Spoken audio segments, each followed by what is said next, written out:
আমি মনে করি যে এই শব্দ মুখে আনলে ওজন নষ্ট হয়ে যায়। আমাদের মুক্তিযোদ্ধা নিয়ে কটূক্তি করে ওই রকম মেধাবী আমাদের দরকার নাই। তারা কি বলতে চায় যে মুক্তিযোদ্ধারা মেধাবী না?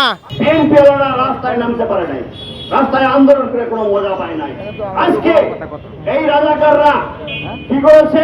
ছাত্র শিবিরের সন্তানদের দিয়ে এই ঢাকা ভার্সিটিতে এই কোঠার কথা বলে আজকে একটা আন্দোলনের ইস্যু পেয়েছে। আমরা যেহেতু দেশের জন্য জীবন দিয়েছি, আমরা এই জীবনের বিনিময়ে এই দেশটা আমরা পেয়েছি, যাতে আমাদের এই দেশের আমাদের সন্তানদের, আমাদের নাতি নাতকুদের কোটা পর্যায়ে থাকে। না খেয়ে না দিয়ে দেশকে স্বাধীন করেছি, আজকে রাজাকাররা যে মাথাছাড়া দিয়ে তো উঠছে, এর বিরুদ্ধে আমাদের সোচ্চার হতে হবে।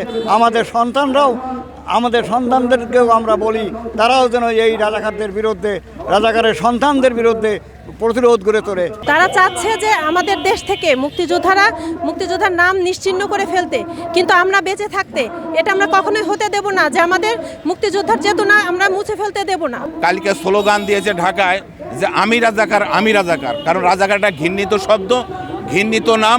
এই রাজাকার নাম কেউ শুনতে চায় না। অথচ আমাদের কোমলমতি শিক্ষিত মেধাবী, তথাকথিত মেধাবী আলারা বলে যে বঙ্গবন্ধু নিয়ে কটূক্তি করে, আমাদের মুক্তিযোদ্ধা নিয়ে কটূক্তি করে, ওই রকম মেধাবী আমাদের দরকার নাই। এই দেশের স্বাধীনতার পক্ষে যারা ছিল এবং ভবিষ্যতে থাকবে, আমরা তাদেরকে এখানে দেখতে চাই। কুঠার বিরুদ্ধে যারা আন্দোলন করবে তাদেরকে আমরা দেখতে চাই না। যতদিন বাংলাদেশ বেঁচে থাকবে ততদিন কুটা থাকবে। আজকে যারা নিজেদেরকে রাজাকার বলে অধিষ্ঠিত করতে চায়, তারা এই দেশের শত্রু। আমরা এর প্রতিকার এবং এর পরিপূর্ণ নিশ্চিহ্ন করতে আমরা চাই। বাংলার মাটিতে রাজাকার আলবদর স্থান নাই।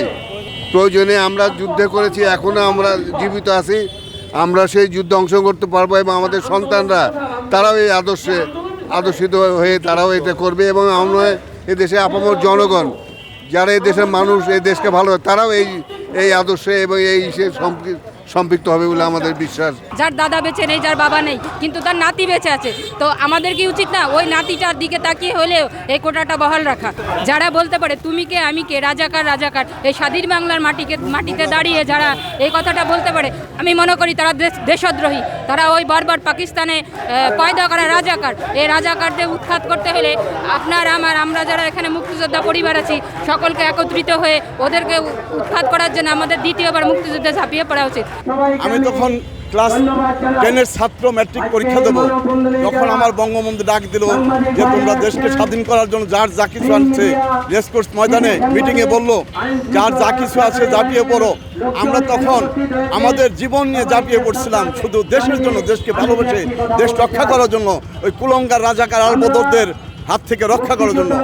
আর সেই কুলঙ্গার রাজাকার আলবদররাই সেই শব্দ তুলে সব শব্দ বলে মুখকে ঘৃণিত করতেছে। এবং আমি মনে করি যে এই শব্দ মুখে আনলে ওজন নষ্ট হয়ে যায়। সোজা কথাই, রাজাকার আলবদর দেই এই শব্দটি মুখে আনলে আমি মনে করি ওজন নষ্ট হয়ে যায়।